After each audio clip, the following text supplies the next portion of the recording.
self-serving, persuasive talkers of everything and nothing. We are Conversation Con Artists. What's going on, people? It's your boy, Mr. On Point. I don't have anything funny to say this week, so I'm just Calamity Red. All right, we are Conversation Con Artists, back for another fantastic episode. I gotta bring some up to you, Red. Okay. You know what we were supposed to be doing? What was we yesterday? doing? For real? What? We were supposed to be live streaming on the 22nd. Shit. But we didn't live stream on the 22nd. I forgot. I know. I did too. I wasn't even supposed to be in town. I had made some last minute plans. But I end up being in town. But we did not do the stream. We are going to have to communicate with our collaborators again. Namely Colin, I guess. Yeah, he's the one that... And anybody else who wants to be involved, let's figure out how to do this. What do you think about doing it the day during the week? We could. But like Wednesday, I couldn't do it because I don't get home till like 9:00 at night because I have to go to Ensley. But any other day, I was just thinking, to avoid people that got plans. I mean, just a regular day. Yeah. I don't know. We're gonna have to ask some people. Yeah. But yeah, it slipped our minds. It really did. So I apologize for that. But you can find me, Mr. On Point, at Instagram and I'm losing my damn thoughts. Instagram and Twitter at Mr. MISTER_on point. And I can be found at red_calamity. Also, we're still doing a legislative portion of the show. So if you have a question you would like for us to answer on the show, you can send it into our Gmail account, which is conversationconartists@gmail.com, or you can find us on Facebook, Conversation Con Artists, and send it in that way. And I can be found on Twitter, but I am shit at responding. So because I did not respond, I did get a tweet from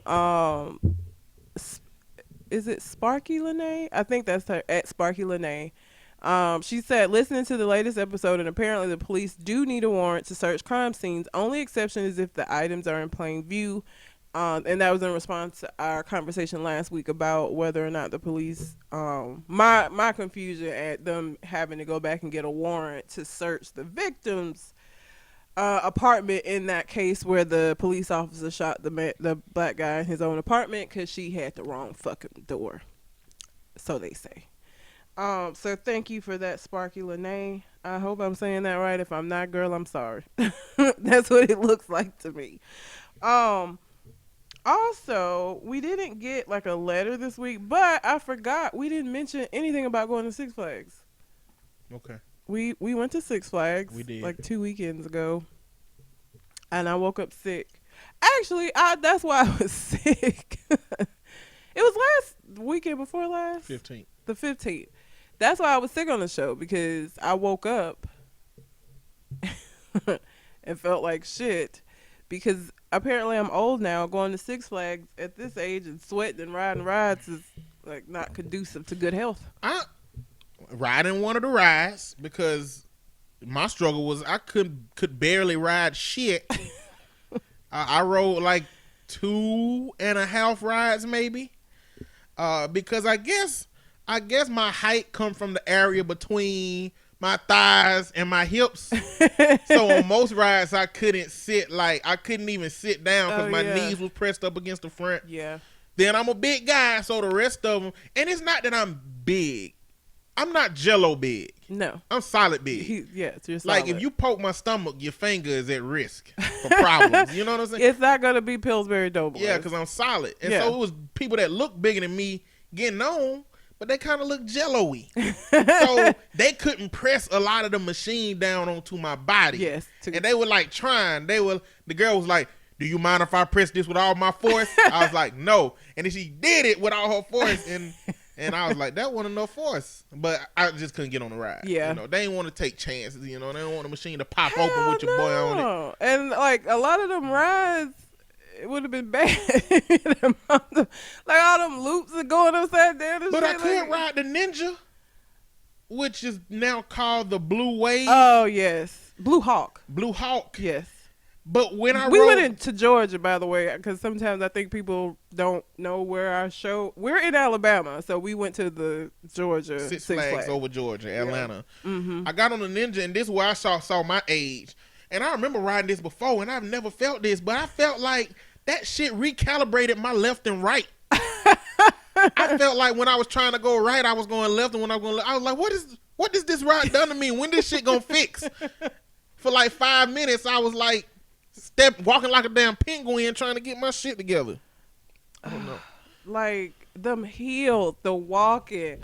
So I'm obviously ridiculously out of shape at this point. I had started like kind of going back and exercising, then I was like, fuck that, and stopped doing it. And so there are a lot of inclines. They're not like heels, and I feel like it's worse because they're not heel. They're like these like real steep inclines to get to certain areas of the park, and my calf muscles was like, bitch, are you crazy? Why are you doing this? What's the matter with you? Oh my God, it was so, and my legs were sore for a couple of days because I don't exercise. And so, meanwhile, Cole Jackson went with us, and this nigga is just like, la la la la la. He been working out, eating vegetables, denying himself the glory of meat. So we in the back like dying, and he like way up ahead like la la la. And he's like, "Oh, I didn't realize you guys had gotten so far behind me." He just trucking. He was just going. I was about to die. I wasn't about to die, but I knew I'm out of shape. We got to a hill, and I just had to run up it. Yeah. I couldn't walk. I was like, no, walking is too slow. Like, I feel like you got to exert more energy walking up a steep hill than running up a steep hill for some reason. Because the momentum that you have running upward, even though you're going against gravity, it's less energy you got to exert once you got the momentum. Oh, because you get through it faster. Yeah. So yeah, you walk, did. I was like, hell no, I'm finna run up this hill, and this is like at the peak of tiredness. It was, because this is like toward the end of the day when we had, like, my biggest thing with Six Flags and any amusement park, like, it's so much walking. Like, it was like 2 miles from the fucking parking lot to even get into the damn thing. So that kind of sucked, all the walking. But the rides were cool, but that G-force of like getting in a loop where it push you back in the seat, oh my God, it was so painful. Like, and the fucking Goliath. You thought you finna die, didn't you? Cole, yeah, I was like shell shocked when I got off of that one. Cause Cole was like, "Oh, let's go ride it again." I was thinking, "You go ride it again." I'm not getting on. I have a 1 ride quota for the Goliath. When I went last year, I rode that shit 1 time. This year, I rode that shit. I can't ride this shit more than once. It has one of the steepest drops in the park. It has the steepest drop on a roller coaster. The acrophobia, I think, has a bigger drop, but it's just up and straight down. Drop, yeah. The probably the Daredevil with the next steepest drop. Yeah. And then the Goliath. I feel like Goliath is even the Daredevil. The real thing with that is because it's a complete vertical on a roller coaster, which is most of the time roller coaster goes down and it like swoops. This just straight fucking down.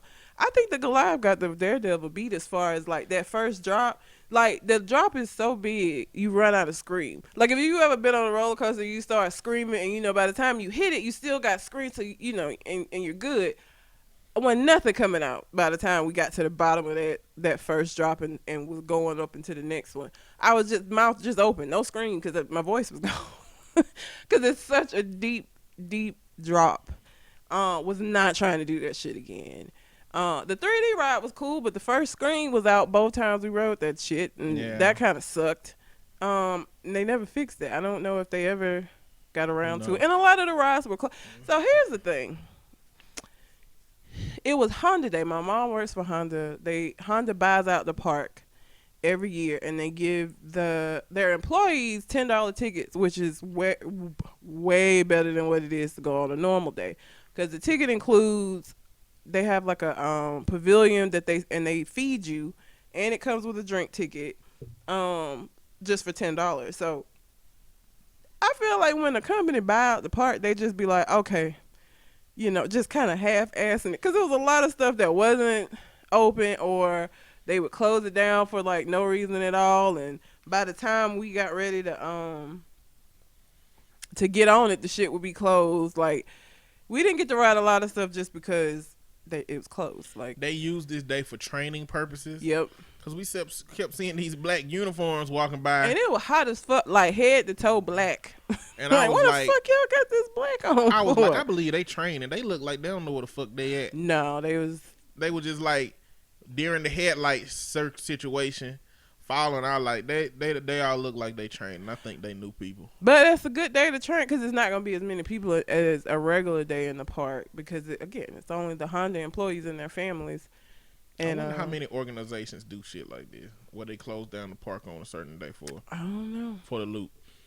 But I you know, I don't know how it impacted Red and Cole Jackson, but like, they got a full dose of like my worst case scenario thinking. Jesus. All day long. All of that. And he had a vendetta against fucking Bugs Bunny the entire. So if you've never been to Six Flags, you know, Disney World got Mickey now. Six Flags utilizes Looney Tunes a lot. So they had Sylvester the Cat, they had Tweety Bird, they had Bugs, and I feel like there was like one more.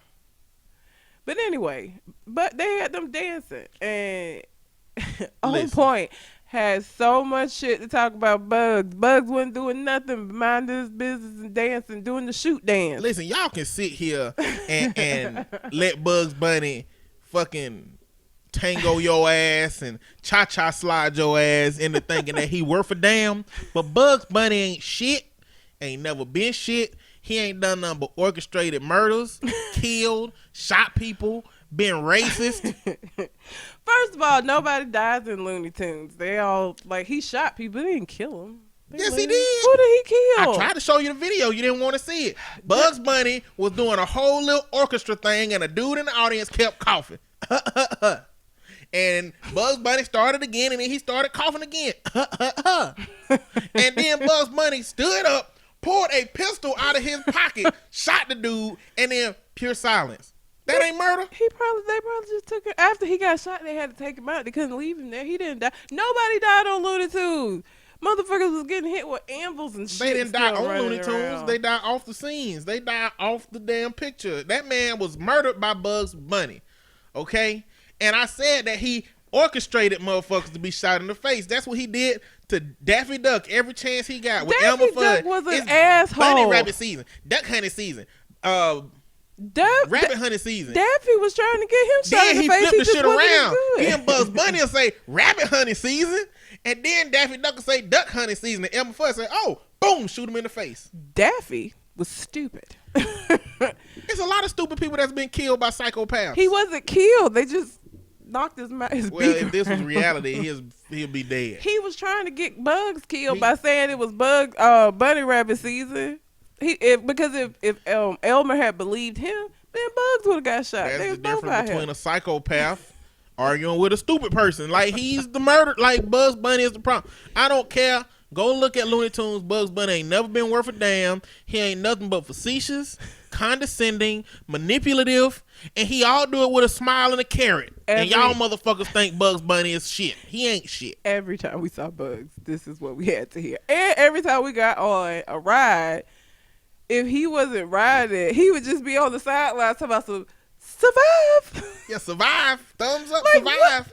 No, that's not what you say to somebody when they get on a roller coaster. Like, first of all, I don't have nothing to do with my survival.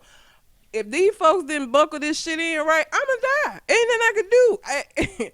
Once you are on a roller coaster that has not been secured properly, it ain't nothing you gonna be able to do to save yourself. I just don't feel. We was on the Blue Hawk, and I was next to this dude apparently that got diabetes. He said, I got the sugars.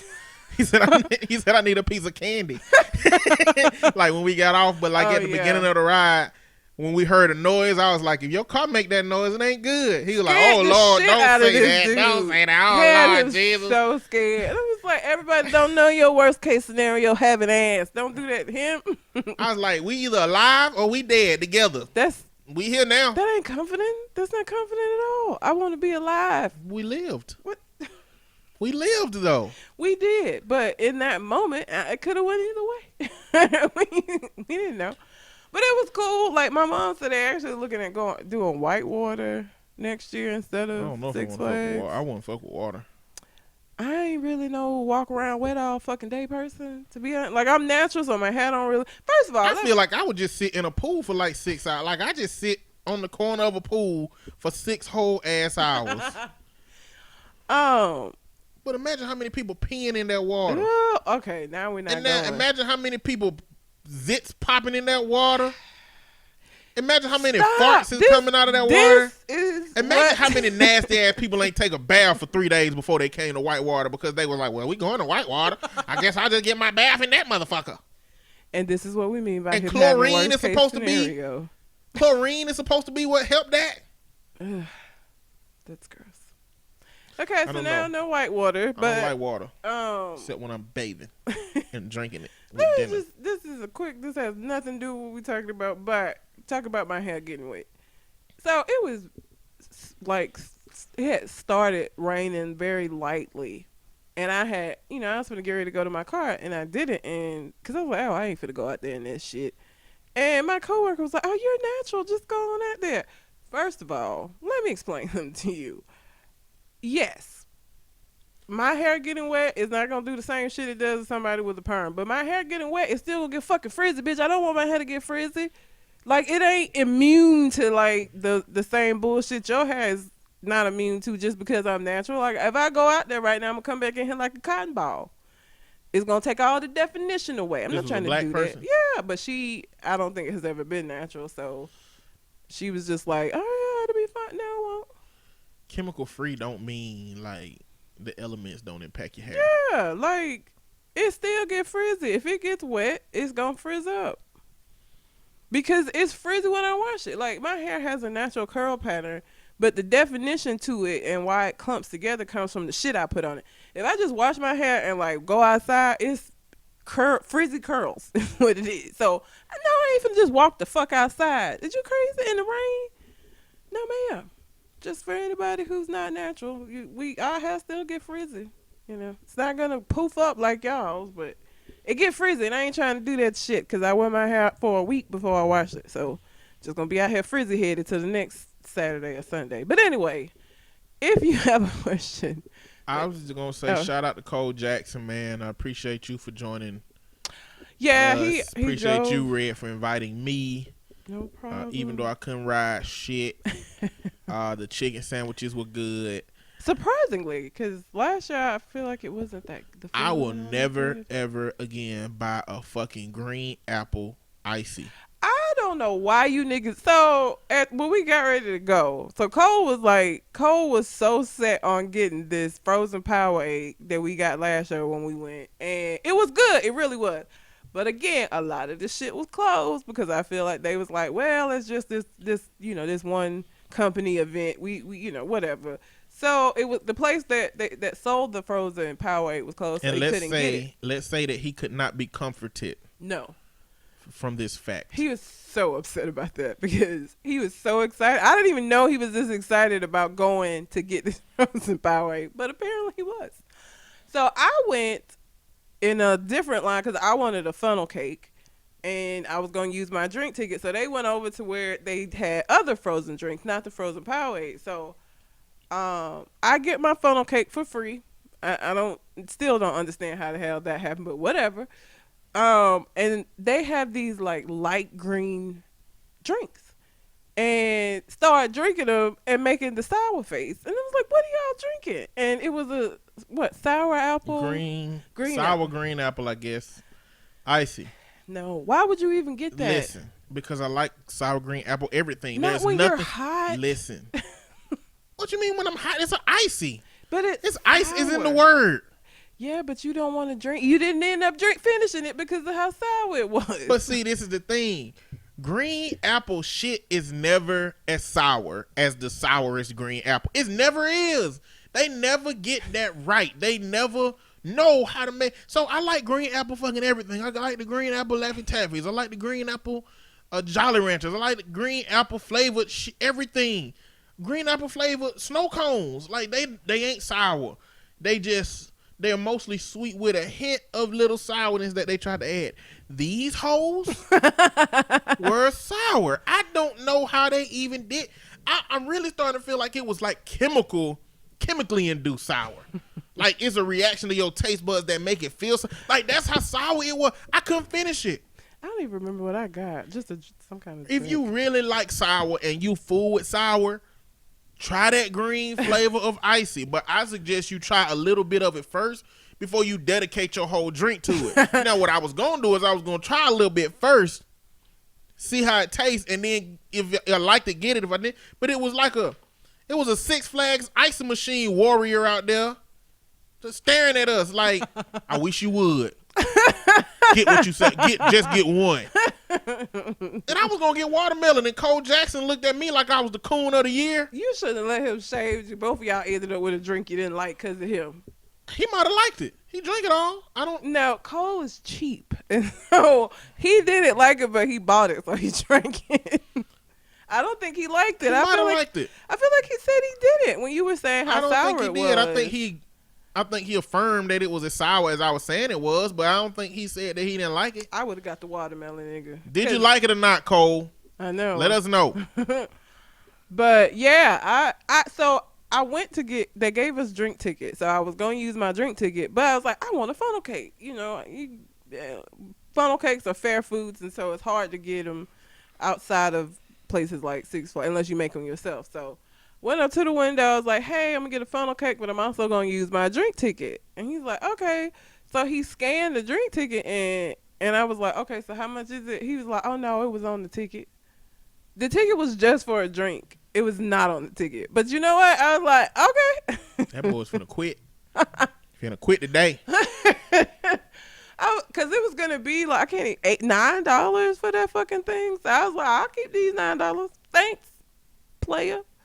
But yeah, I just remember that I said we were going to say something about Six Flags, and then we completely didn't. So that was our Six Flags trip. Like I said, my mom said she doesn't know if they're going to do Six Flags again. But she said that last year, and they did. So I don't know. Because they definitely ain't going to be able to afford to, like, shut down Disney World. You imagine how much that would? I wonder what the difference in price is to, like, buy out Disney World for a day as opposed to buying out Six Flags. Like Great Value versus name brand. I bought some Great Value chili. Chili. It's like dog. It's what I imagine dog food tastes like. I ain't never ate no dog food, but if I had to imagine a taste for dog food, it's that chili. So upset because I couldn't find a Campbell's chili. They have like Roadhouse chili, and it's so good. They didn't have it, and then Great Value was sitting right there, and it was only 98 cents. And so I was like, okay, cool. I'm gonna get this Great Value. Dog food, disgusting. It was so gross. It was so nasty. Such a mistake. Can't get Great Value everything. Why would you? What do you eat Great Value that you like? The potato chips. I mean, they fucking potato chips. What else do I get that's Great Value? I don't know. I know when I was in college, I made the mistake again. Great Value syrup. That is the most liquidy syrup. It's like water. Tastes like sugar. You know, syrup ain't nothing but like just brown sugar. I know, but like it's usually thick. This is not thick. This is like pouring water on a waffle. I feel like with everything that you buy Great Value, I just do not like Walmart. I really think that they bullshit. Like Great Value meat, I feel like when they go to the cow factory or the farm, I said cow factory. Cow factory. Maybe they go to a cow factory. Maybe they found somewhere that manufacture cows for the low. But I feel like it's a meat processing center is probably where they would go, not to like the farm. Farms send their shit to No, I'm saying I feel like if there are GMOs, I feel like there's GM animals hell. I feel like they go to a fucking cloning plant and they get them shits at 25% off. Or they just go to the farm and be like, where are your special needs cows? Where are your cows with no legs? Where are your cows with Down syndrome? And how much discount can we get for those? And is there any research that indicates they are lesser quality than the cows that we get, you know, the regular cows that are not? You know what I'm saying? I mean, we lose a little bit of meat on the legs being gone, but it's worth the discount. And I feel like that's how they make their shit. For the potato chips, I feel like they get the worst potatoes.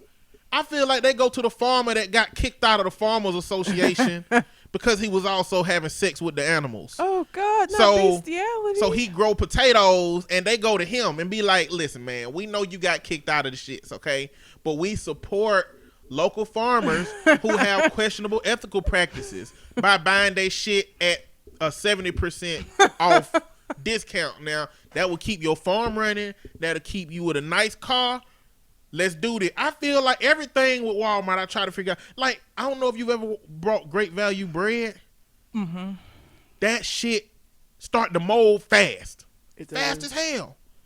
It does. It's poorly processed. Not enough time is put into it. They don't process all the grain enough. And there you get bread that air can penetrate very easily. Hence, bacteria can penetrate very easily. Hence, it start to mold. Like, I just don't think they put that much energy into their shit. No, and that chili is disgusting, like dog food. Yes, don't buy Great Value shit. Yeah. Or just buy the Great Value shit that you stick to. I mean, come on, man. Lay's is 30 more goddamn cents than the Great Value brand. No, it's more than that. Because Lay's chips are like $2.50 a bag, and you can get Great Value for like $1.50 for a bigger bag. No, the Lay's regular bag is $2.50. $1 still ain't worth them. The chips taste fine. They taste like chips. They taste like regular chips. They taste like chips, but the farmer probably had cow grease on his hands from slapping the cow on the ass. If y'all have questions that you would like for us to answer on the show that don't have anything to do with bestiality, you can send it into our You Gmail the one said account. bestiality. That's what you said, that he was having sex with the animals. I That's did, but you bestiality. introduced the term that encompasses a whole genre of inappropriate watching. You did that. But if he's having sex with animals, that's what it is. He's engaging in bestiality. That's what it is. Not if you don't know that people do that. Who don't know at this point that people do that? It's a I don't crime. know. Everybody didn't find their mama's special sex. I would have box known with the what tapes it in it. was anyway without that. I just wouldn't have known at that age. It's just I would have been older before I found out what bestiality is. I'm just saying. Anyhow, I didn't introduce the term. I'm Send trying to be it better in. about talking about porn related stuff. You did that. I did not. You said the farmer was having sex with a cow. I introduced the term. I talked about a farmer that had unethical practices. By having sex with a cow. And I said animals. Animal, Not whatever. necessarily exclusively cows. It could be goats. It could be chickens. It could be pigs.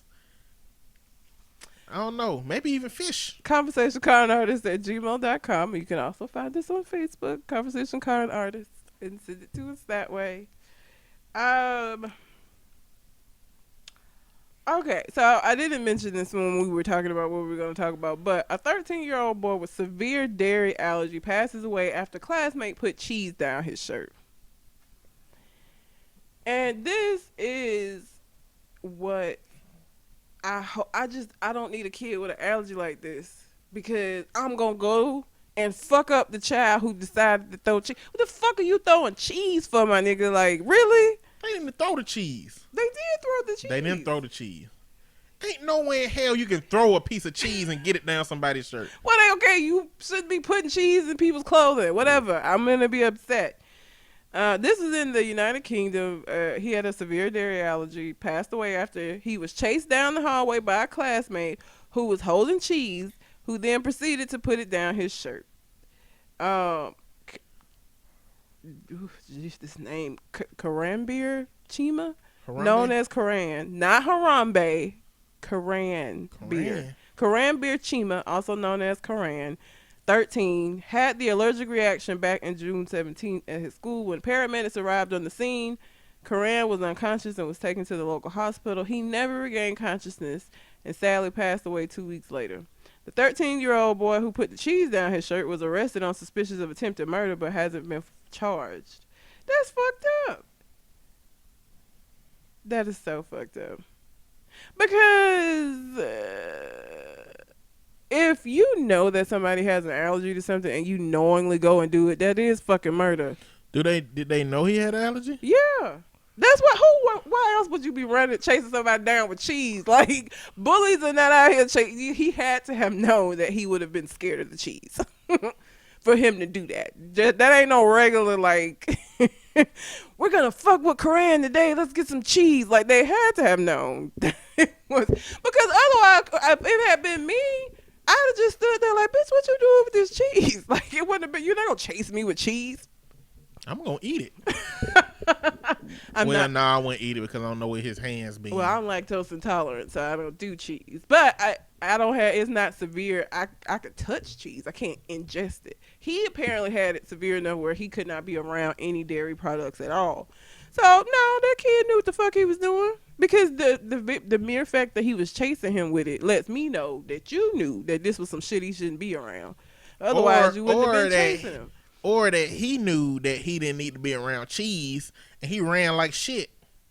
What are the odds? Like, that's just not something that somebody would do. What has somebody chased you with that was stupid before? Usually when people, like, I used to be afraid of spiders, so somebody chased me down with a spider because they knew I was scared of it. Who the fuck held a spider and ran with it after you? Who the fuck is this fearless motherfucker? Who is that? Was that a kid? It was a kid. I was a kid. What kind of, was it like a daddy long leg? That ain't a spider. It wasn't a dad. It was a spider, like one of them the little jumping spiders that be outside because we was outside. Is that person still alive? I think, yeah, I'm pretty sure. They might be dead. They take unnecessary risks. But anytime somebody chased me with something, it was because they knew it was something I would be afraid of. Like, I don't, because I ain't gonna run otherwise. You're not gonna chase me with no cheese. Like I said, if I'm not allergic like him, and I'm not to cheese, and you come running up with some fucking cheese, what the fuck is wrong with you? Why are you playing with your food? I'm running still. Why are you gonna run? What are you running for? Because that cheese might have AIDS on it. What he running after me with the cheese for? That's not how AIDS work. There's plenty of shit that could be on cheese. I've used AIDS as a very extreme example to represent the problem that could be with something That's that you you chase as somebody an adult. with. A 13-year-old is not gonna run from no cheese thinking that it's disease or whatever, unless they have an allergy. Like a normal 13-year-old would have been like, "Get the fuck out of here, Timmy, with this cheese! Like, what you doing? Stop playing with your food." To me, it's about the aggression. Like if somebody was chasing me with a piece of cheese. But it wouldn't be a chase is what I'm saying. If you come running up to me and I see it's just cheese in your hand, I'm not even going to take off running, so it ain't going to be no chase. Because I'm going to, what the fuck is wrong with you? Why you got this cheese in my face? I'm going to slap your ass with a piece of cheese now. And then we going to fight. That's what's going to happen. But I'm not finna run because you had cheese after me. The fuck I look like running from cheese for no reason. This kid this was a life or death situation for him. But for me, I just look stupid running from somebody with cheese in their hand. I ain't even do that. You slap me with some cheese, I'm kicking your ass. Well, I'm going to try very hard to. I might not succeed, but you going to know don't come up to Jen with no fucking cheese. He had to have known that kid had an allergy to it. Because I just don't feel like... what happened to the kid that did it? Nothing. They said that they arrested him on suspicion of attempted murder, but they never charged him. And it's coming back up again because he was never charged. It was last June 2017. He still ain't shit happened to that kid that chased him with the cheese. Nigga lived the cheese again.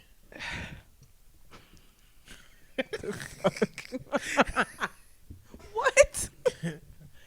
But I just, kids, man, these, Jesus, don't let me, because I don't know as a parent, finding out that some little fucker purposefully made my child have a deadly allergic reaction to some shit that completely could have been avoided. I'm gonna probably kick, maybe not the kid's ass, but they parents. Somebody gonna catch these hands. Like, you raised this little fucking terrorist, and so therefore somebody got to pay. My child is dead now over some bullshit. You know how hard we didn't work to not have no dairy shit in our house? You know how many times I done came up here to the school at the beginning of the school year, in the middle of the school year, at the end of the school year, saying, remember, Timmy can't have no cheese, no dairy, no nut, no milk. He can't even touch it. He has a severe, like, I done did everything on my part as a parent. Then your little fuckwad of a kid come in here chasing somebody down with some fucking cheese. I just don't, hopefully I will never have to endure that, because I can't imagine how his parents felt like, died behind some cheese. That is a very severe reaction where you could, like, have something touch you that you're allergic to. Good Jesus. How is he even alive? Who? Him. What do you mean, how is he alive? You just avoid dairy. I'm saying, how are people being born today that can die from cheese touching their arm? Like, I would think that shit phased out.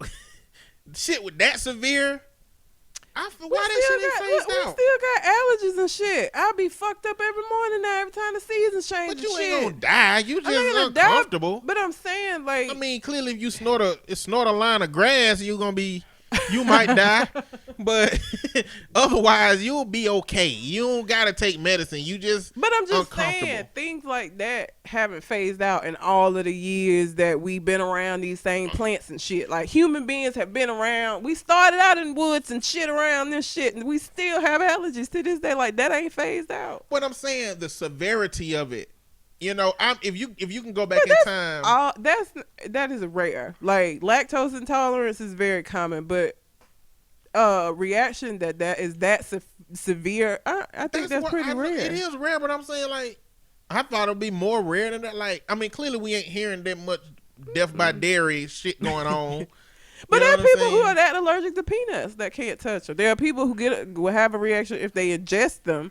But there are also people that can't even touch peanuts. If you go back to the caveman days, it was tribes of motherfuckers that lived in a cave. Mm-hmm. And if you went in there and threw a piece of cheese in there, all of their ass was going to die. First of all, when did the creation of cheese happen? They probably didn't have cheese then. Or milk. They had to have milk. Why they had to have milk? Because they knew that humans fed children milk, and they knew that animals fed other animals milk. I guess the question would be, did they? No, you could cross the milks up. Yeah, did they do that? Did they, use any animals' milk back then? But I'm just using this as an example to go back. People that had really severe, allergies in terms of nature. If grass blew their way, they all died out, and the people who could survive with that shit lived. So I mean, I'm inclined to believe that somebody like him, I guess his genetic DNA was pulled from like long generations ago. Cause like the way our DNA work in a simple way is that when you have a child, your DNA random select from shit that's existed through your entire family lineage. Mm-hmm. And it's a high % chance if you got a whole bunch of family members that's allergic to shit that your child gonna be allergic.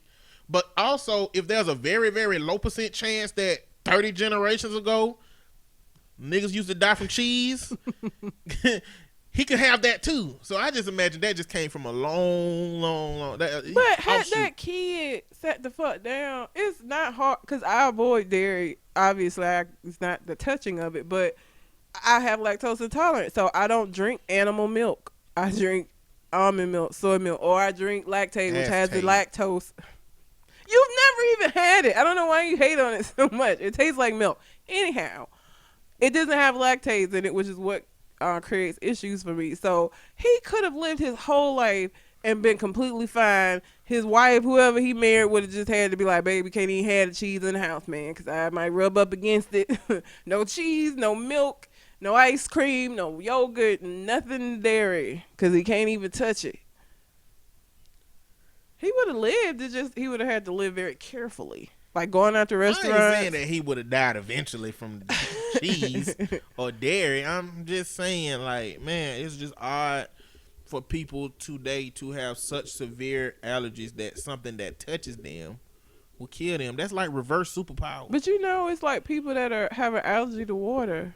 Very rare again, but they can't have no allergy. It got to be something in the water. Nope, it's an allergy to water. Look it up. I forgot what it's called.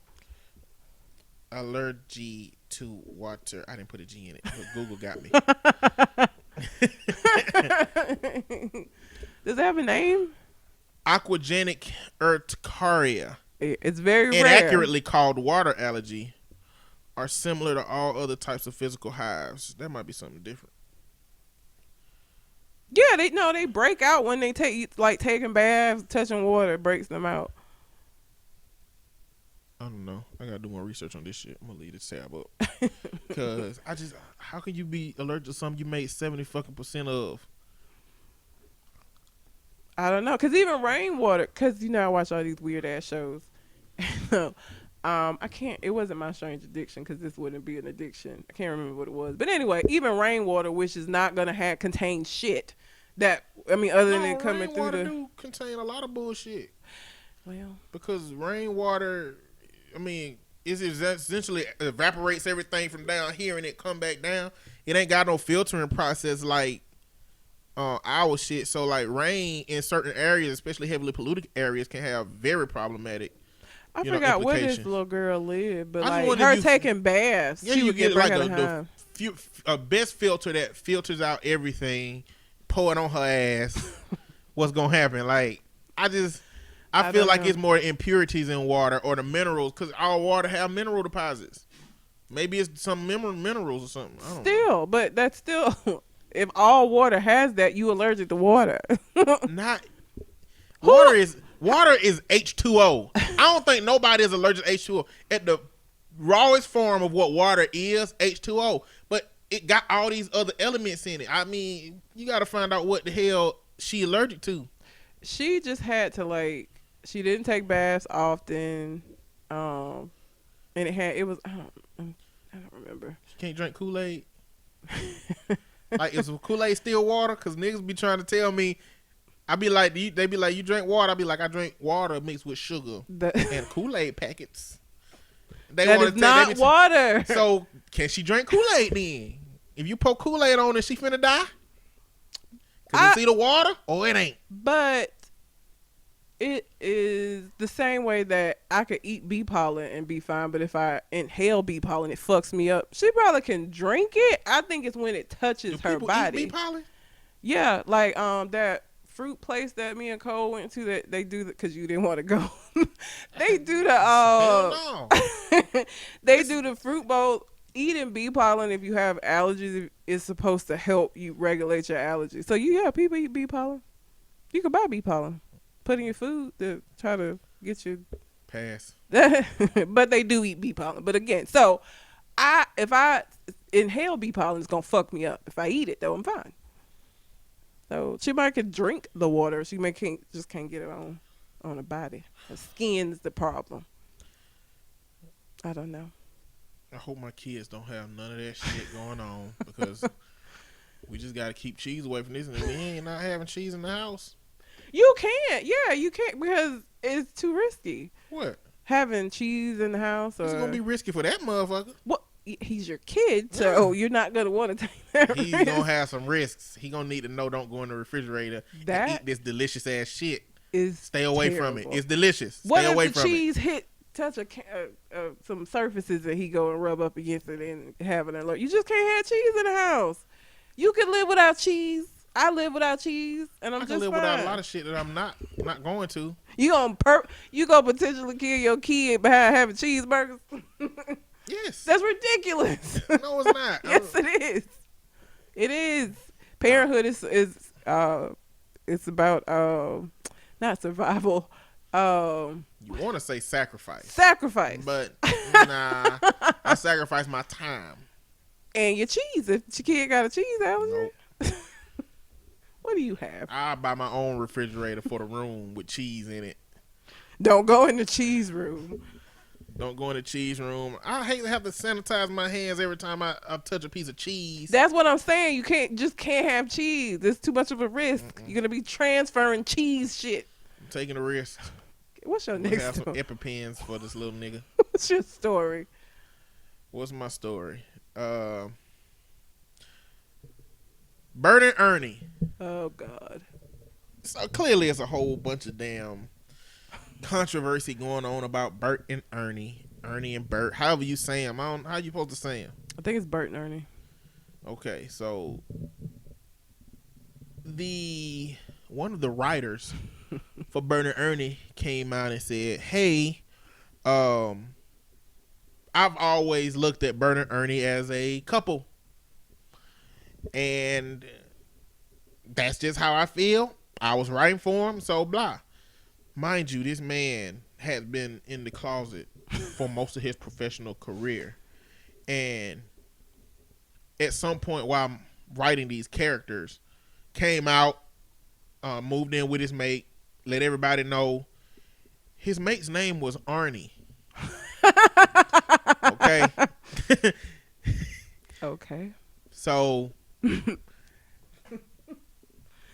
But the creator of Bert and Ernie came out and said it's cool that he looks at them as gay. Of course they're not, but it's okay for him to see it that way. People been making jokes about Bert and Ernie being gay forever. Of course. So parents are upset, some parents, but it doesn't change anything for the kids that watch that show. It's not like they had like a Brokeback Mountain type shit going on with Bert and Ernie. Like, that adults are the ones that are impacted by that announcement.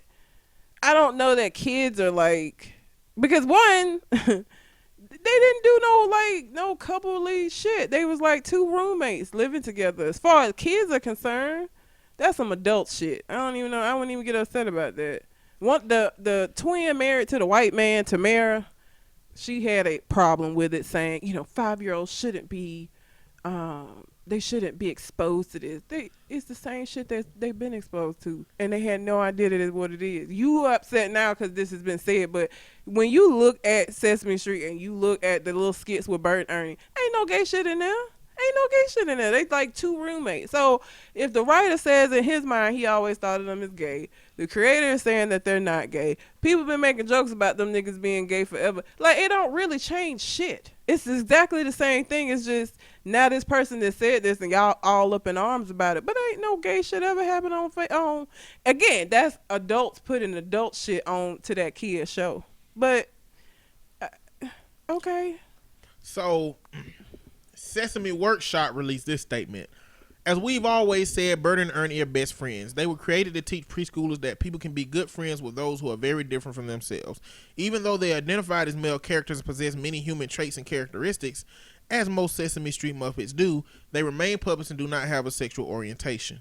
Now, is the difference that they talking about that children recognize them as being different from themselves is that one of them got a fucking long head and the other one got a wide head?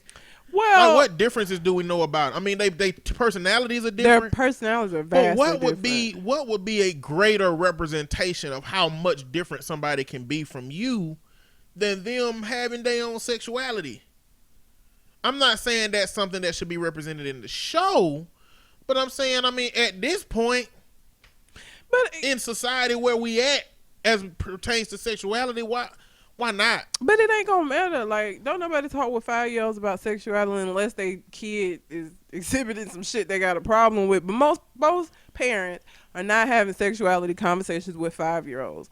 Again, this is adults freaking out about adult shit. The 5-year-olds who like Bert and Ernie, this ain't gonna impact them. This, unless the parents like let them read the New York Times or wherever the fuck these articles are coming out. It's the same as it always has been. Adults see it and think that they're gay because people have been making jokes about it all the time. The kids see it. They see two friends that get on each other damn nerve because Bert always mad. Not Bert. Ernie always mad.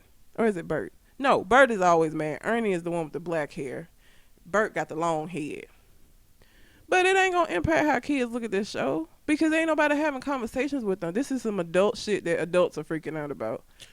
Because I watched Sesame Street growing up as a kid. Like, none of that shit came to my mind at all. Now when I got older and people started making jokes about Bert and Ernie, I was like, oh, them niggas, they've been together for a long time. They've been living together for 40 years, sleeping in the same bed. Like, yeah, they do sleep in the same bed. Fuck kind of. But when this is the life that people had to live. Motherfuckers had to say, that's my friend, that's my roommate. Mm-hmm. For a long time, society now is allowing people to say, okay, that we were more than friends, but I don't know if that should be applied to Bert and Ernie. Again, if adults want to do that to feel however, that's fine. But like for a 5-year-old who go to sleepovers and maybe sleep in their bed with their best friend at 5 because little boys, little girls do that, it ain't going to impact how they look at it. Like, this is adult shit. Kids don't see nothing wrong with them sleeping in the same bed because kids sleep in the same bed. Now, when you get to be a grown man, you're not going to sleep in the bed with another grown man. But as a 5-year-old, they don't care. When do you sleep in the bed with another grown man? If you're fucking and you're gay and you're in a relationship, straight men, because straight people are the ones that are having problems with this. Obviously, gay people are not going to have an issue with it. So for straight men, yes, when you get to be an adult, you're probably never going to sleep in the bed with another man again in your whole life. 5 years old, boys sleep together in the bed. They have a sleepover. They sleep with their best friend. That's what they do. They have fucking sleeping bags and shit. So for them, that makes sense that these two dudes who are friends will sleep in the bed together and they're not gonna put no gay shit on it. Again, this is adults doing this. I just don't see the problem. I think that is being blown up. If the writer for the show, unless he start putting dildos and shit in his, in the way he write out his shit and it ends up in the show, I don't see the problem with him having his own imagination or how he views Bert and Ernie. That's how should the reality go? Because you got one person, the creator, saying that they not gay, which from the people who commented them implies that you just saying that they straight like everybody else. Then you got the writer saying that I've always seen them as a gay couple. I mean, this is my story. And then you got Sesame Street saying they don't have no sexual orientation. They don't have none below the waist. They puppets. So, wait, did Sesame Street say, so the creator didn't say the same? I thought the creator said that they don't really have a sexual orientation. They're just Muppets. Well, he came back and kind of cleaned up some of what he said initially and went along with more of what Sesame Street was saying. But at first he was saying that they not gay. Instead of saying they don't have a sexual orientation, he said they not gay, and then he came back around and was like, well, they puppets. I don't think it matters. I just don't. I don't think that. So what perspective do you think Sesame Street should take? Like, so Sesame Street come out and say something like, everybody can interpret these relationships as they own. The main purpose of our characters is for people to understand that people from different backgrounds and different understandings can be together. Or is it important that they take a role? I mean, what they say, I feel like what they said was fine, that the Muppets are Muppets and don't have a sexual orientation. If that's the case, though, how come they let Miss Piggy be thirsty towards Kermit that ain't her Sesame whole career? Street. That's Jim Henson's Muppets. That ain't Sesame Street. Oh, damn. I don't know why in the hell that's Muppets. that overlapped in my head. No, they're not a part of Sesame Street. Those are the Muppets. Oh, Sesame damn. Street is gonna be Big Bird and The Snuffleupagus. article I read brought that shit up. No, they're not part of that. So whoever brought that up didn't know what they were talking about, because the Miss Piggy and Kermit are part of the Muppets, and Bert and Ernie are part of the Sesame Street cast. And I don't think they overlap. Jim Henson made up the Muppets. And Muppets obviously do have sexuality. Miss Piggy be all over Kermit ass. Yes, she want them frog legs. So that's different. But again, in Sesame Street, and I ain't watched Sesame Street since I was a kid, so I don't know what they're doing with it now. But as a kid, they focused on friendships. It really wasn't no girlfriend, boyfriend. It wasn't like that. So Sesame Street taking that stance is fine, because it ain't no evidence to say that they had intended for them to have a sexuality. They just puppets. Now the Muppets, very different. They was dating, they had relationships, like that's different. Now Jim Henson would have to speak on Muppets. I don't know who. It says that he's behind many of his company's most famous characters, including Kermit the Frog, Ernie, and Rolf the Dog. Who? Jim Henson. So what does that have to do? Because Kermit the Frog is Muppets and Ernie is Sesame Street. Read it again. Jim Henson was the creator of the Muppets, founder of Jim Henson Company, and performer behind many of his company's most famous characters, including Kermit the Frog, Ernie, and Rolf the Dog. He may have been the voice for Ernie, and the Sesame Street might fall under that company, maybe. But it didn't sound like Sesame Street isn't his shit, because he only said Ernie, which means he might have just been the voice for Ernie, because otherwise he'd have just said Sesame Street. Why would Sesame Street have a competitor working for them? Because Muppets is bigger than Sesame Street. Muppets got movies and shit that was in theaters. Sesame Street is on PBS. And that's it. So they are not really in competition with the Muppets. Muppets got Muppets on Ice and shit. Like, they ain't in competition with the Muppets. Muppets are much huger than Sesame Street. I don't think Sesame Street. Look, adults just adulting over some shit that don't even fucking matter. If that nigga say that that's how he see them in his mind, that's his right to do so. Unless he starts writing in a problematic way for a children's show, I don't see the problem. Y'all just blowing this up. It's not that deep. It's just not. People been saying Bert and Ernie are gay forever. It's like once everybody get out of that idyllic childhood phase and you become a teenager, it's like, them niggas is gay. They sleeping in the same bed. It changes, but like for little kids, it's just Bert and Ernie. They best friends, so they sleep together. There's some overlap. I gotta leave these tabs open to see what they're about. Get some Sesame Street and Muppet overlap. Okay. But the only reason I'm trying to see if it's relevant is because if there is a connection between them defining one group as not having sexuality and another group as having that sexuality. still wouldn't be problematic. Sesame Street is on PBS, which is public broadcasting. Muppets is again the platform for Muppets is completely different, which means that he's gonna be able to do a whole lot more stuff with Muppets that you wouldn't be able to do on public service public broadcast television. Like that's still different. Even if he is the same person that's behind it, the rules are gonna be different because they're on different platforms. Sesame Street don't go beyond. Have they ever made a Sesame Street movie? I don't know. I think it's I think confined to that PBS. Big Bird got a movie. I think it's old though. It's really old. So it's still different. You can do stuff in the theater that you can't do on PBS. Ain't nothing risque on PBS. So that's still different. And he can write both. He can write for this and write for that. And they not be intertwined. I think people living in a fantasy world to think that these grown men was friends and living this life that they was living. But I think it's more so a problem for those people because it's just shaking up stuff in their childhood that they had solidified. That's what it is, because it isn't the impact it's going to have on kids. Because like I said, for kids, when you're a kid watching Sesame Street, it's Sesame Street. Bert and Ernie are friends. Like, it ain't that deep. Depending on how old your kid is, I think it's impossible for them not to see a meme or something connected to their sexuality. But Tamara, she's the only person I've seen speak on it that was against it or had an issue with it. She was like, your 5-year-old shouldn't be. So she not talking about older kids that would see memes. Like she really like thinks that this is gonna have an impact on the smaller kids that watch it, and it ain't. It's gonna be the same for them. Because they're not going to know about all this controversy surrounding it.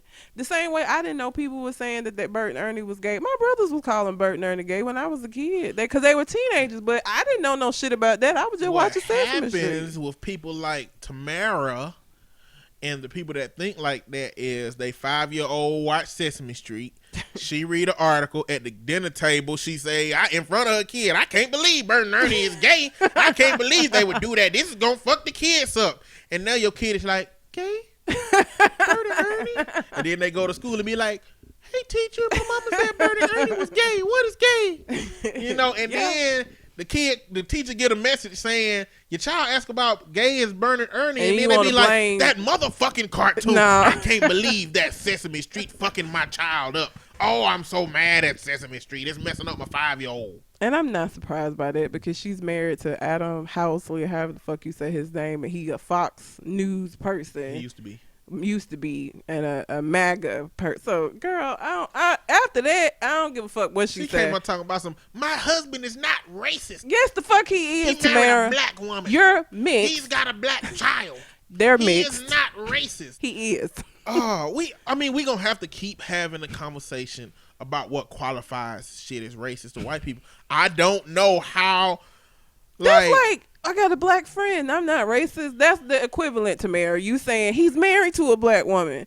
First of all, you told the story about how he didn't even want to marry you. It took you forever to even get this motherfucker to agree to marry your black ass. So let's not act like that he was just all gung ho and pro black. Don't do that. Don't do that. Listen, Donald Trump got a long ass history of talking shit about Muslims, talking about banning them from the country, talking about black people, kicking them out of his place, putting a C on applications to represent colored, not allowing them to be there based on those things. The Central Park 5, who were falsely convicted and then released, that he was adamant against. And then, how he dealt with black people now. the Latino community build that wall. They bringing in their criminals. They bringing in their worst.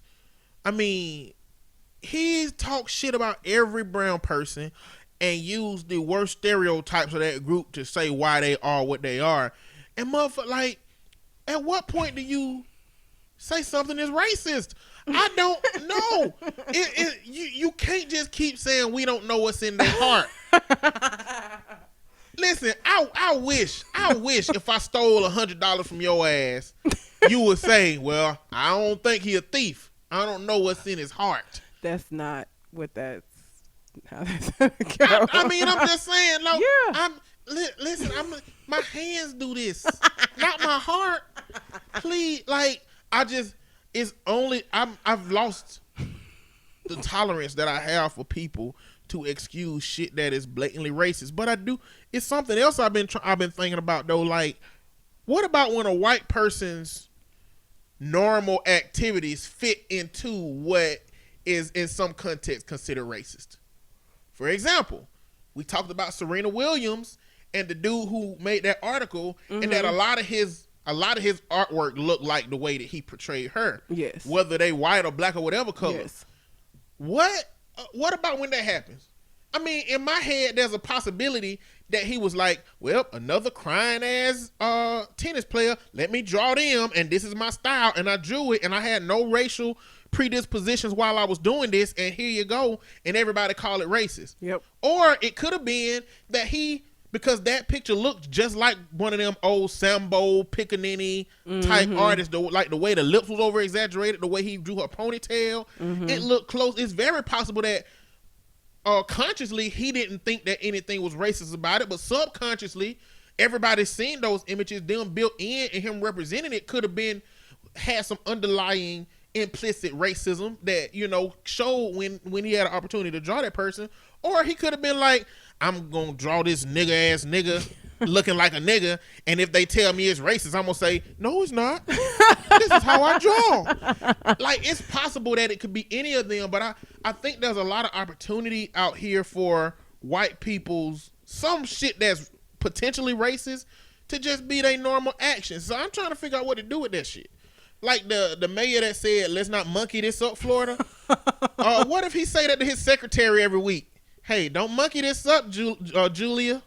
You know, don't monkey up this paperwork. It's important. Make sure you get that turned in. And then he came out and said, let's not monkey this up, Florida. It's very possible. Like I said, with him, I think it's more that subconscious, implicit. Yeah. But I'm really trying to, I just don't think we can, as a culture, continue to say, you know, white people, you can't do shit that's connected to black. Don't look at black. Don't smell black. Don't eat shit black people eat. Don't watch shit black people watch. And if you do it, and if you do it wrong, you're racist. Like, we got to have some level of discernment in some of this shit. I just don't know. I think for people, from what I've seen, I feel like part of the reason why black folks have a difficult time, like, giving passes is because they don't take fucking responsibility for the shit that's overt. Like, there are white people who don't take like, Trump is overtly racist, and they're still, well, he's not racist. So I think that at a certain point they don't want to let shit pass because it's like, y'all don't take responsibility for nothing anyway. Like, I think that's why everything is so sensitive, because it's like they don't take responsibility. It's not like you could be like, well, you know what, yes, he does draw those, you know, those pictures, and he probably didn't mean that for her, and, you know, they were able to say, you know, Donald Trump, but we don't have that. You don't have a, well, but in this instance they did take responsibility. It don't happen. Like, it could be overt shit and they still like, we don't know what's in his heart. The fuck, what came out of his mouth? If we don't know what's in his heart is based on intention behind what you say, I'm just gonna manipulate this little quote, and I'm gonna leave this with white people who are listening, alt white people, or white people who just don't understand. Not all of y'all. Some of y'all are allies and good allies, and we can have a conversation about allies one day. Mm-hmm. But I'm gonna leave you with this: the road to getting your ass beat is paved with good intentions. Okay, so as it pertains to racism, you can have the best intentions in the world, but It won't save you from no ass whooping if you do it with the wrong person. So y'all gotta be careful. The same way you don't say nigga around the wrong folks. Because your friends. Don't say nigga. Period. Well, but see, here's what I've learned. Again, working with these young kids the way I do, there are a lot of black kids who have white friends that allow them to say it and they cool with it, and that's fine. But they don't stress to them, we don't care when you say it. Like this group of us, your friends.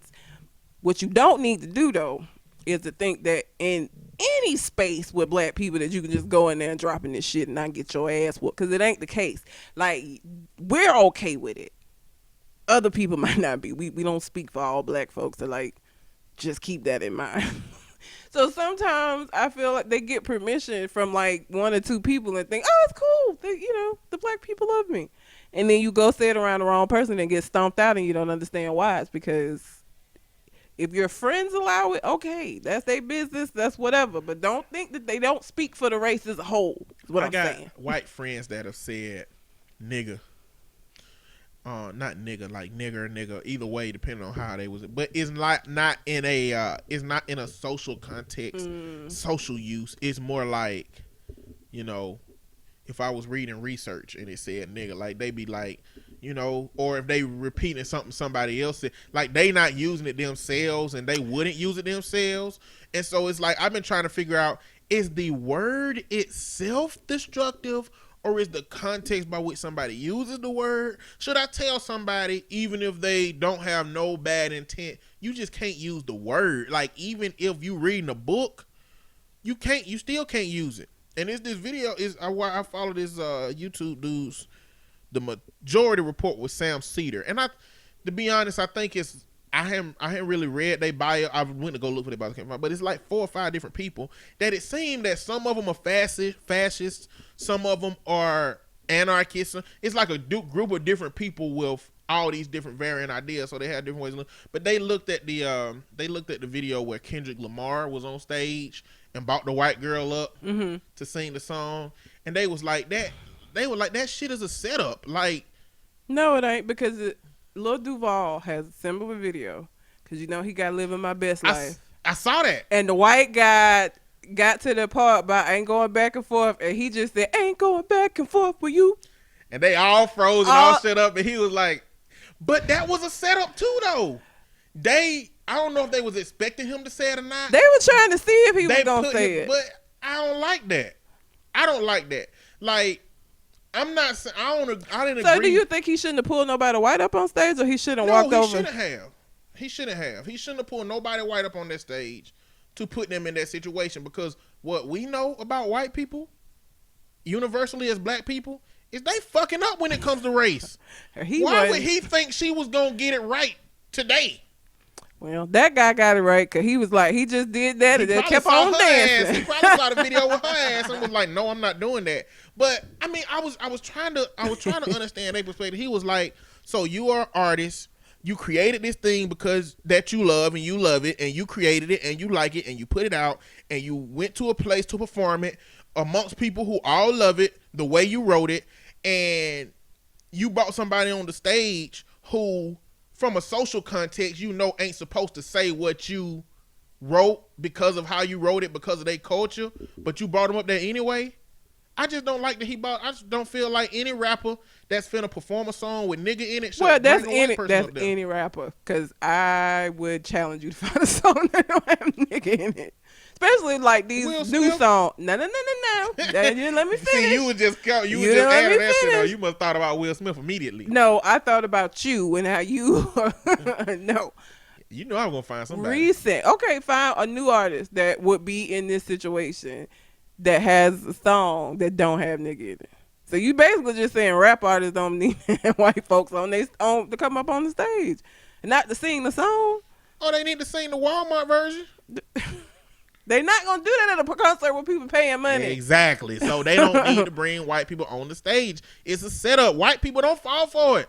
Just be comfortable in the group of black people that you around out there in the audience that can hear you singing that. Or do what the white guy did. If you know that it's going to be a problem for you to say it, just don't say it. Like when he didn't say it, they gave him hand. Like, he was like, oh.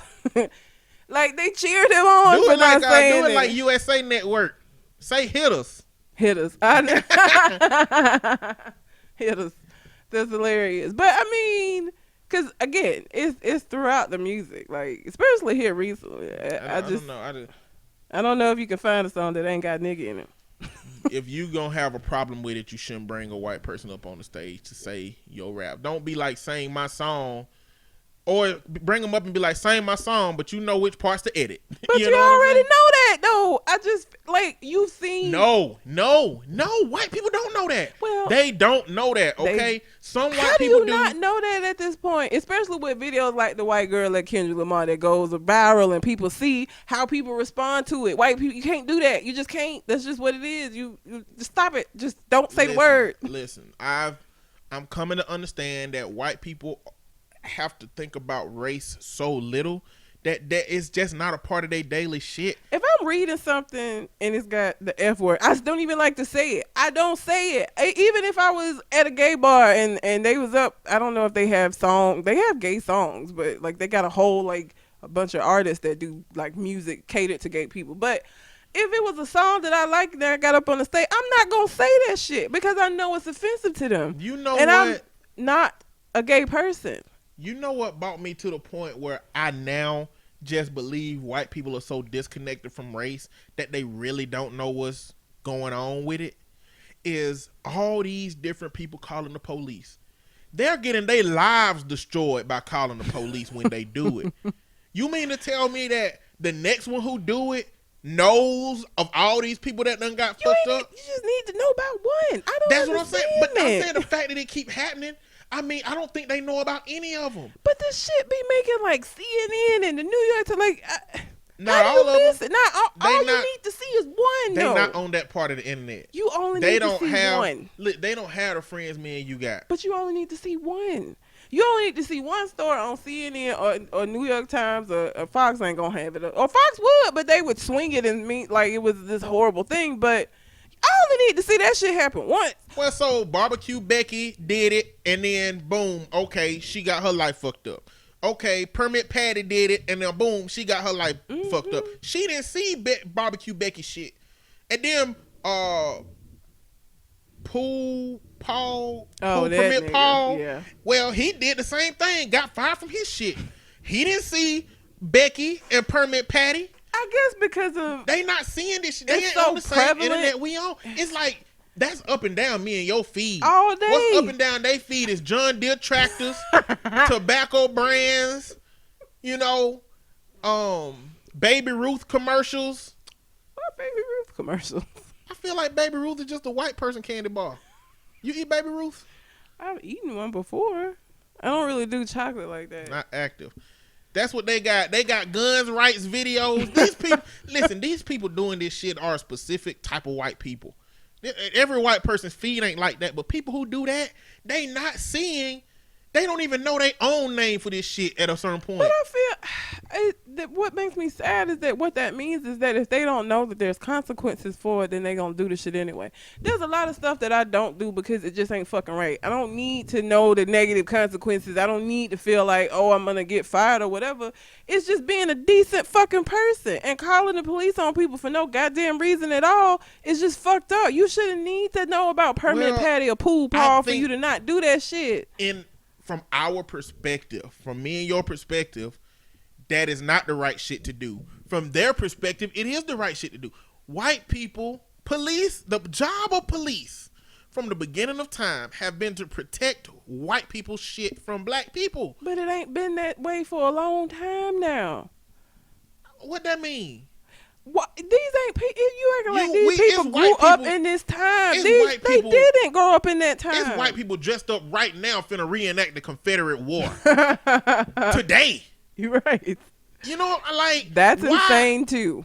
We can't use time as progressing to retroactively apply to everybody who's supposed to be responsible, grown. But they didn't even live through a time when that shit happened. Like these people weren't alive when that shit was going on. Like, I don't understand how you could have that sense of, because the Confederate flag reenact, that's history and that's part of, Are white families passing down stories about, well, back in my day we could call the police on a nigger if we said, like, how are they knowing about that feeling? But I don't think that's ever stopped. I don't think there was ever a time until cell phones and social media came out that white people ever paid the price for it. I think this shit been going on forever. White people been calling the police on black people, and black people just be like, well, let's get out of here. Or the police come and it's like, well, I mean, most recently, a congresswoman got the police called on her recently. Police came up and said, somebody called us and said you was a drug dealer. You was going knocking on everybody's door. She got her 80-year-old mama in the car and her daughter with her. Of all, what drug dealer do you know go knocking door to door, my nigga? Really? Really? Do you know how insane that sound? If somebody ever come up to my door knocking somebody, I got this crack, I'm going to be real concerned. The drug dealers don't do that shit. They come to them. Drug dealers don't go to you. You have to go find them. They're not going door to door. That's what I'm saying. What I'm saying is, that don't make no sense. I'm saying this shit ain't ended. We're just moving into an era where white people are transitioning to learning how to be responsible for the calls they make and the shit they do, because they've been able to get away with it for so long. And I think that's the variable we dealing with. It's like drug dealers are Mormons. just going around instead of... But she wouldn't call the police on a Mormon, though. She wouldn't call the police on a Mormon walking up to the door. But I'm saying, like, the allegation that she was a drug dealer that's just so funny to me, because, again, it's like if drug dealers were Mormons or like Mormons, and so instead of coming up saying, have you heard about the good word? And then the police officer still... Have you heard about this bud? The police officer still came up to her and said, okay, well, where's your ID? Okay, well, how do you know these people's addresses? Show me your walk list. Like, if I ain't committed a crime, I can be where the fuck I want to be at. That shit, get out my face. Dude, she won, too. And she said in the interview, she was like, I'm now your state's representative, and we have problems that we got to resolve in our community. Like, oh, see? We're going to get all in their asses. But, I hope so. Like... Even with the police, like, if somebody came up to me and was like, I think there's a drug dealer going door to door, as a police officer, I'm going to be like, ma'am, are you high? Don't nobody do that shit for you to take this shit seriously and I go don't up think that's what happened. I don't think that's what happened. I think they in a very conservative state, and I think an old white lady in her neighborhood called and said, hey, it's a nigga out here. Come quick.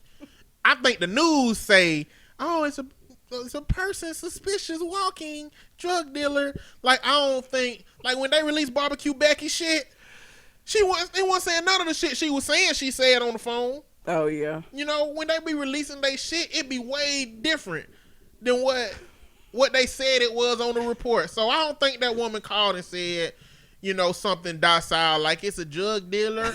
I think that was a news story report. Can you imagine Omar from The Wire dressed like a Mormon going door to door? Yes, they gonna call the police. They gonna say, hey, there's a drug dealer dressed like a Mormon coming to our neighborhood. Omar have killed all them white folks in the neighborhood. Everybody would have died today. Your skin color makes a difference. That's so crazy to me, though. Even with it, if it's a white boy dressed like a thug, then he probably homeless and he probably needs some help. Hey, open up the door. He probably needs some potato chips and some damn bread. Listen, not great value bread, but just bread. But if a black person come to the damn door dressed like Jesus, he's trying to fool you. He's trying to fool you to think he's religious. I watch a lot of ID channel, and I cannot tell you how many of these stories happen where some white folks go up to somebody else white and be like, my car broke down, and they're like, come on in and use the phone, and end up with your throat slashed because you trust it.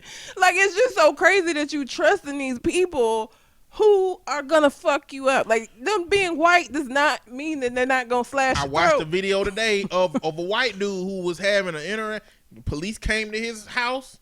They was having an exchange, and the white man pulled a gun out his back pocket, started shooting with him. Then the police officer ran back to their car, and he ran to his garage, and he came out with some ARs, and it showed him set up on the hood of the police car, the other one, and he was just shooting at him. And you know what? The level of apprehension that they take with them when they deal with a regular black person. They need to take that shit to everybody. They be talking about, I just want to get home to my family, except when you're dealing with white people. Except when you're dealing with somebody that in your mind must not be a threat. Like, there got to be other measuring sticks for a threat. It got to be other tools to figure out if it's a threat. If you pull me over, and when you pull me over, I'm putting my license and insurance in the seal, and I'm putting my hands on the wheel, you can't come up to me aggressive. I watched the video online. This black dude, he was handling the police officer so rough. I'll show you the video, but it was on the majority report. They were basically breaking it down, but he was like, you told me you pulled me over for a fucking traffic stop, and I turned up and there's a fucking gun in my face. He was like, you missed the big shit now, huh? Like, what did they do to you in high school? Did they beat your ass? You ain't get no pussy? You feel like a big man now, huh? He was like, and all that was gonna happen is, officer such and such made a mistake. And my 3 kids' daddy fucking dead from a mistake. You ain't gonna lose no sleep from a mistake. But I ain't here no more.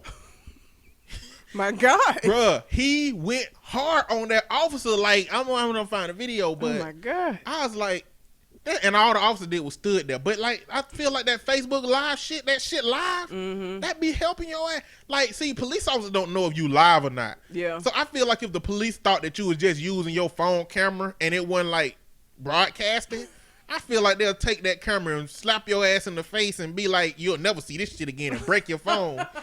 But see, now they have no idea. They be like, man, Facebook might be watching this shit now.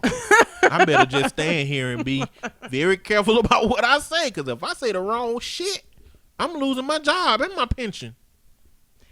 There was a episode, I can't remember which one of the shows it was. This lady her husband had been beating on her, and she escaped with her kids and went to her brother's house.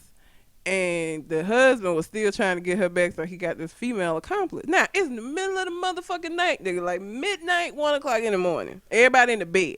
He had her go up to the door, knock on the door.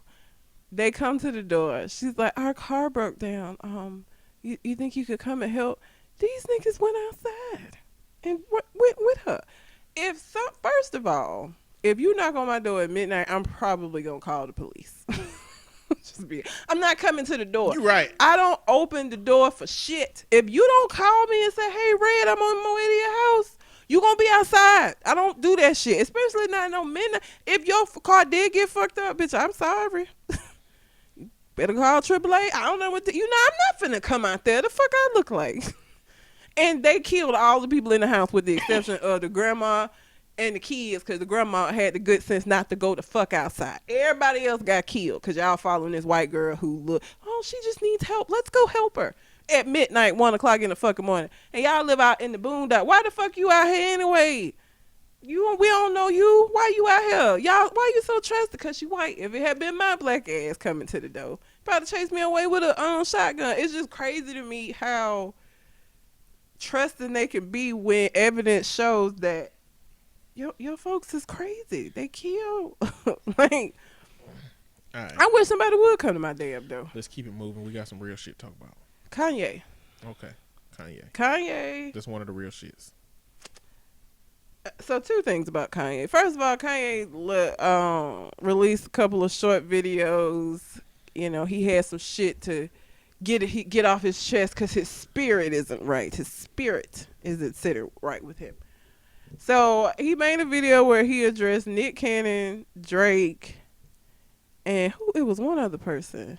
Tyson Beckford. So do you know do you know all the stuff that's went on to lead up this for Kanye? Like what happened with those 3 individuals? So yeah. Tyson Beckford released some comments about her hips or something her body like that. not being her body not being right and whatnot. And then both Drake and Nick alluded to having a sexual relationship with his wife. The whole on Vlad's couch, Nick Cannon was basically saying, I believe I'm the one that introduced Kim to Kanye. Because when they were dating, they went to a party that Kanye had, and then that's when he first met Kim, and then he invited them to another party and yada yada, but he believes he was. So I think that went into the dialogue about Drake, releasing his song with Kiki, meaning Kiki. Who the fuck thought it was Kim? I thought people already figured out who the Kiki was because she been having people in her DMs. I can't even remember I think her name is Keisha. I just don't know where the Drake Kim Kardashian connection even came from. Because like I said, that's the first I done heard about somebody Yeah. thinking Kiki was Kim. Now I kept hearing that Drake was gonna come out after the whole what's the little nigga with the braids? That's old and won't stop with the braids. Jermaine Dupri, No. Stevie Wonder. He works with Kanye. Kanye did his album. Pusha T. Pusha T. So what the connection that I had heard, so this was what it threw me off when he talking about the Kiki song, was that Drake was supposed to be coming out with a diss for Kanye that was talking about him fucking Kim. That's what I heard. So when he started talking about the Kiki song, I'm like, who thought that was Kim? Who listened to that song? Like I said, people were speculating about who it was. I ain't see nobody speculate Kim. It was like two women, one of whom people thought more than the other one, and like people was getting in her DMs, and she was getting, I think, interviews from it. And so I don't know where that came from. Kanye but he started out by saying he's out of the sunken place, but he's not, and we gonna talk about the other story with him, but how he out of the sunken place, and basically how he felt that they were disrespecting his wife and his marriage and his relationship. And it's like, when you're married to a woman who has made rounds like she has, people gonna say shit about it. It just, I mean. I wonder where the first time Kanye saw Kim. I wonder, like, clearly he first met her face to face with somewhere, but I wonder when he saw her. I wonder if he saw her porn flick before he met her. Like, I don't know. I wonder if that's. I don't know. And I understand you married to her, you in love with her, whatever, you feel some type of way about niggas talking about her, but I mean, at the end of the day, she don't help things, and which leads me into, I'm just gonna wrap these two together since they both about Kanye. He done started this thing where he's talking about the downfalls of social media and how it impacts how people feel about themselves, and he keep posting all of these pictures showing women getting plastic surgery for likes. Nigga, you not the man to talk about this shit. Your whole in-law, like that whole family that's what the fuck they do. Your wife is still posting nude ass pictures of herself on fucking Instagram and shit for likes. You not the nigga to talk about the pitfalls of social media when your wife makes a living, when your wife's whole fucking family makes a living off of that shit. You ain't the nigga to talk about that. You crazy. Like, it's so hypocritical for you to sit up here and tell people that they need to like step away from social media and back down when your wife is still out here posting her ass and shit. But then you feel like niggas is disrespecting her by talking about her. She not helping. This is just what it is. Like, your whole in-law side, like, it. He ain't the person to talk about how social media has a negative impact on people's feelings, emotions, how they feel about themselves. Because, like, you live among that. And the rate that the shit is going, and if Chris, who I just like to think of as the madam of all the Kardashian women, your daughter's going to be the same fucking way. So Kanye's beef with Drake was that as people coming out here speculating that he's had sex with his wife, that Drake didn't come out and correct them. And I was like, but what if Drake has had sex with Kim Kardashian? So now he either got to come out and lie or come out and tell the truth. Now, and you going to be mad if he still come out and say we did fuck, because now what? Now, clearly Kim and Drake would know that it's the lie or the truth. Mm-hmm. And they both would be quiet about it because it's in their best interest. But I'm pretty sure it's other people around them that knows if he have that he have. Would it be in Drake's best interest to be quiet about it if he had fucked Kim? If him and Kim were the only ones who knew, and you can look into a crystal ball and see they were the only ones who knew, yes, it's in his best interest to say, no, I didn't. And it's in her best interest to say, no, we didn't. Why? Because it's peace. It don't evoke any more problems. I mean, because Kanye West clearly expect them to be quiet about it. Yeah, but again, if Drake is blaming Kanye because Kanye went out of his way to say, I didn't tell Pusha about your baby or the mom and none of that. That didn't come from me. If Drake feel like it did and he feel like Kanye was the catalyst for that shit, why would it benefit him to be quiet? This would be his way to get It back wouldn't at help Kanye. him at all. It wouldn't hurt him. Like, people ain't gonna be like, I can't believe Drake said he had sex with Kim. Like, ain't nobody gonna. I just don't see how that would hurt him. But that ain't even what Drake do. Like, Drake respond to people shit. Have Drake started any beefs? Like, people say something about Drake and then Drake go after them. Like, it wouldn't fit his personality and what he do, and it wouldn't help him. It just make him look like another one of the messy motherfuckers to come out and be like, okay. I just don't think Drake would do that, and I don't think it would help Drake's image. It would give him another beef, but Drake don't need beef to be up on top. He don't. He on top anyway. It wouldn't benefit Drake. Again, if nothing else, it'd be lateral and give more people shit to say about Drake. But he may feel like, again, because the fact that Kanye went on, I feel like Drake has said something to the effect of feeling like Kanye knew about the shit that Pusha T said in his diss track and blamed Kanye for the shit. Because if he does feel like Kanye gave Pusha T the fodder for that diss track, then he could feel like Kanye did start a beef with him. And this would be the response. I believe if Kanye did give him that shit, he would say he did it. Nah, I mean, right now he's all about peace and love and being out of the sunken place. I don't know. I feel like that would be contrary to what it is, the image he's trying to put out there now with all of this positivity. That's why I think it's the image. I think he would lie. I think he would have to lie. He have to say I didn't do it to maintain the image that he got. It coincides with what he's trying to accomplish right now. So I don't think he would be honest and go against what he's trying to accomplish in terms of this peaceful shit that he got going on. Kanye or Drake? Kanye. He wouldn't come out and say he lied. What you mean? I don't think Kanye would. I think Kanye would. I don't think Kanye would tell the truth. I think Kanye would regardless say, I didn't tell Pusha T that shit. Oh, okay. I don't think Kanye would come out and say, well, yeah, I did tell Pusha T that shit, but this my wife. Like, no, it would conflict with what he's trying to accomplish. And to be honest, I think Kanye would lie to accomplish what he's trying to accomplish. Oh, yeah, but that's what I'm saying. You said that if you felt like if Kanye did say it, he would say he did, but no, he wouldn't. So he could have been. I said that wrong. Oh, okay. I said I don't think Kanye would say he did whether he did or not. Okay. I think he would say, but that's no, what I mean. didn't. So it's possible that he did and Drake feel a way about it. But either way. But if Drake thought he did and felt a way about it, then I don't think Drake at this point would be this passive about it. This is the point at which Drake would have already done released a diss track on your ass.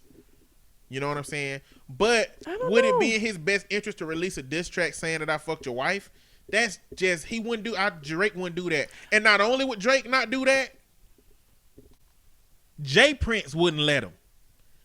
Now, I don't know if you know about Jay Prince, but Jay Prince is the dude who discovered Drake. He didn't discover Drake, but it's some other people that discovered him, and somebody figured that Jay Prince would be the best one to represent him. He's like over Rap-A-Lot Records.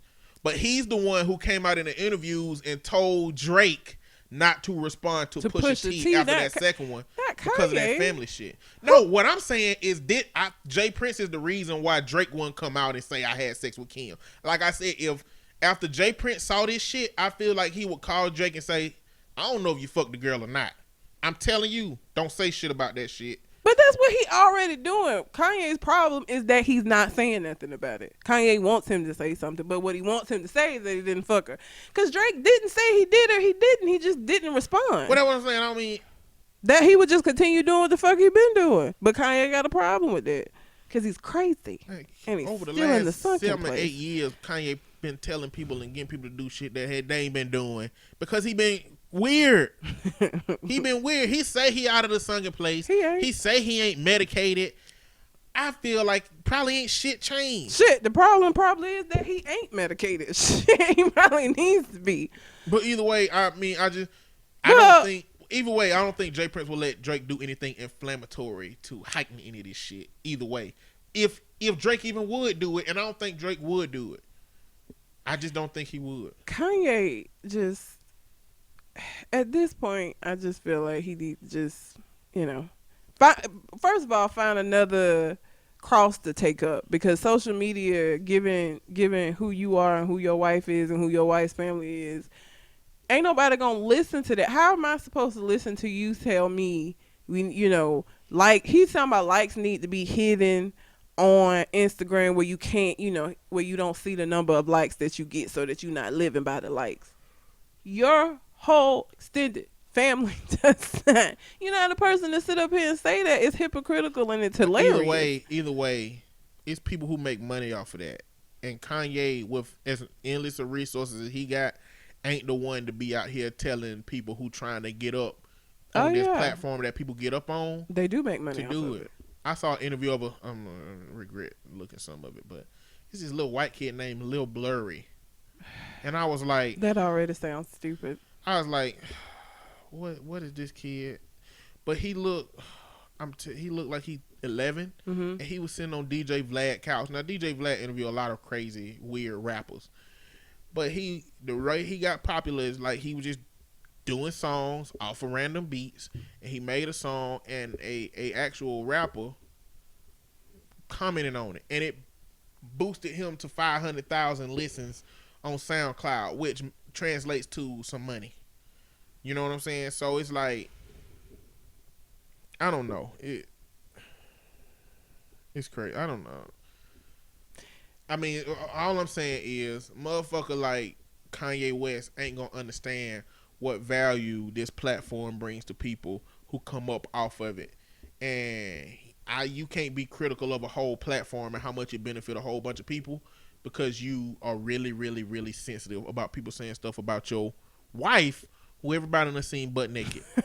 Well, he was saying, it contributes to people committing suicide. And there are people who self-esteem is directly tied into the number of likes, how many people are looking at their pictures. His wife is one of those people. I really feel like her self-esteem is attached to that, which is why she does it so much. But I digress.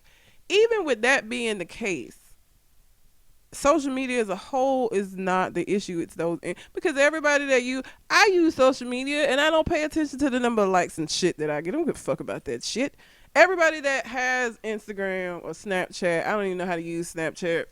I have one, but I don't even know much about it. But not everybody who utilizes these platforms are so tied into it that how they feel about themselves become impacted by it. But I don't have a problem with you speaking out against, some of the pitfalls of it. Somebody else though, not him. Not when you have the family that you have. Like you're not the person to talk about this. Kim constantly tries to break the internet, as it were, by posting these half-ass nude pictures of herself. Still, to this day, she still do that shit. So you, as her husband, can't come out here and tell these young girls they shouldn't be doing the shit that the bitch you married does. And I don't say bitch in like just her, just bitch in general, like how I use bitches. But you married to somebody who does what you telling these girls not to do. Nigga. How much of a problem do you really have with it? You obviously all right with it because, again, it ain't just your wife. It's her sisters. All of them, with the exception. Kendall is the only one that I think, her and Courtney seem like they got a little bit of sense. They ain't out here like that. But Chloe, Kim, and Kylie,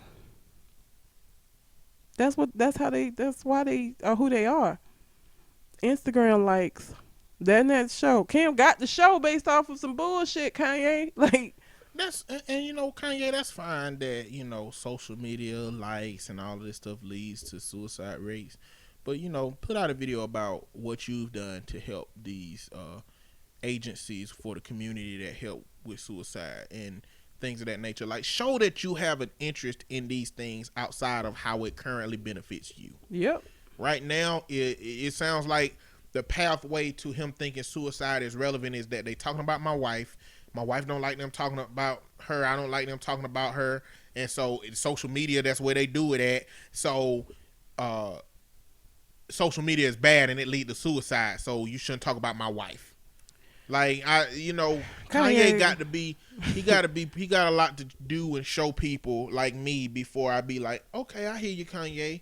He got to show some of that shit. He got the resources too. He got the resources to show that he values some of this stuff more so than just being a talking point on his little videos. Kanye, Kim gonna be forever linked to fucking Ray J on camera. I'm sorry. Like, I just feel like when you married her, that was something that you should have just came to Jesus with within yourself. That is forever gonna be tied to her, especially when she keep putting nude pictures out of herself and shit. That, like, it's just what it is. You marry her, you love her, and that's cool. That's fine. But you can't get mad at everybody else for saying shit they was already saying, or thinking that they're gonna stop saying shit that they were already saying because you married her. That's not how that works, player. Not how that works. Sorry. That's who she gonna be. That is part of her legacy, unfortunately. Even with her doing what she did for Alice Jones and her, now she got a new person she trying to help get out of prison, which I feel a whole other kind of way about that, but that's for another day. But even with her doing that, Kim Kardashian is known for fucking Ray J on camera. Like, that is a huge part of her legacy, bro. Sorry. Y'all both gonna have to just accept that shit. It's what it is. Okay. Wanda Smith, Cat Williams, Kevin Hart, Tiffany Haddish, Red Grant. Okay. Comedians at each other's throats. Not really. If y'all don't know anything about what's going on, Cat Williams went to Wanda Smith's show. I don't even know what the show is named. I think it's a male host on the show too. They got into a spat back and forth. In that conversation, he roasted Wanda basically. But in that conversation, Cat Williams brought up Kevin Hart. He brought up Tiffany Haddish. He brought up some other comedians, but he went really hard on Tiffany Haddish, saying things like, you know, Tiffany Haddish has shown that she can do an hour of stand-up telling jokes back to back and make people laugh. And I didn't have a problem with that because that is not easy.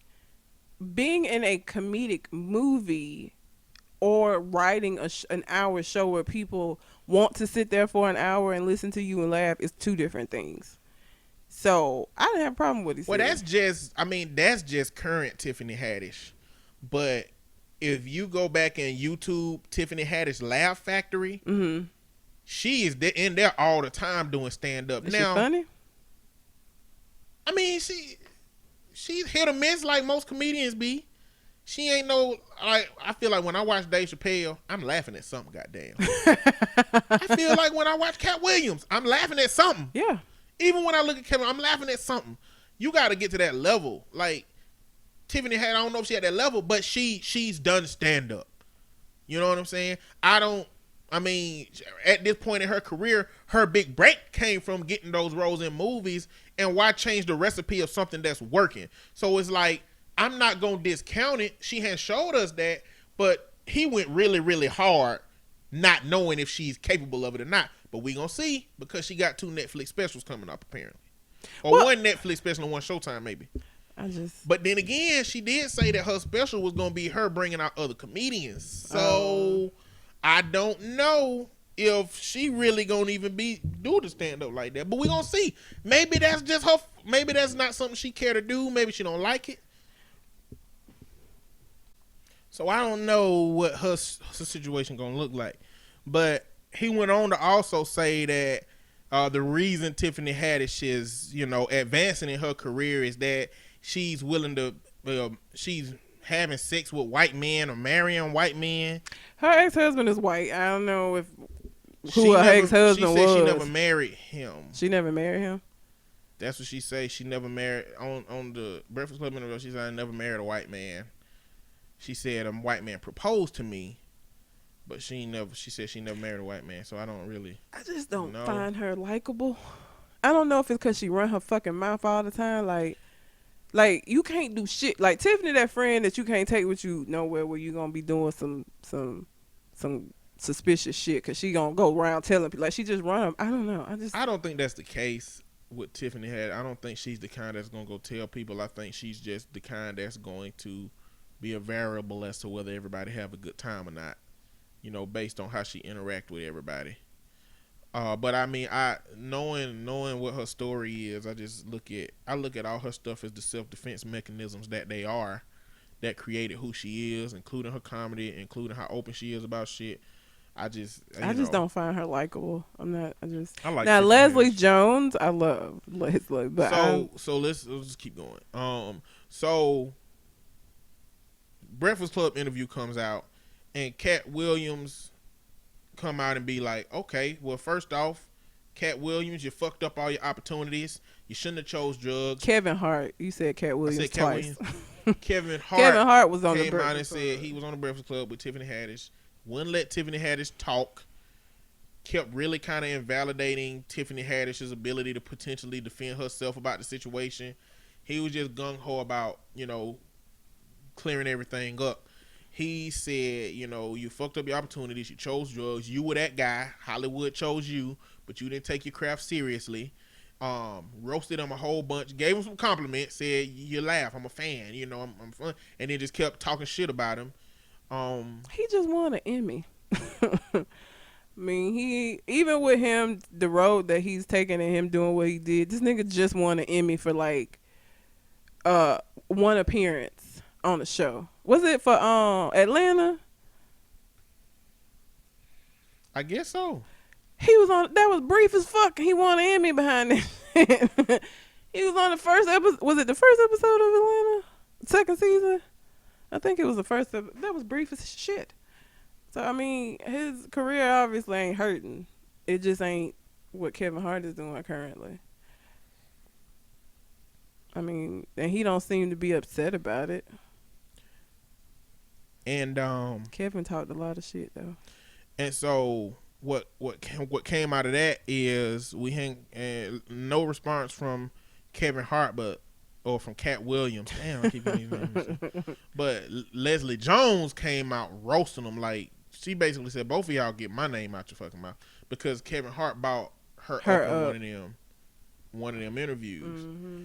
And after that, Red Grant came out. Now, you probably don't know who Red Grant is unless you watch Comic View back when you was 16, when Comic View was out and he was young.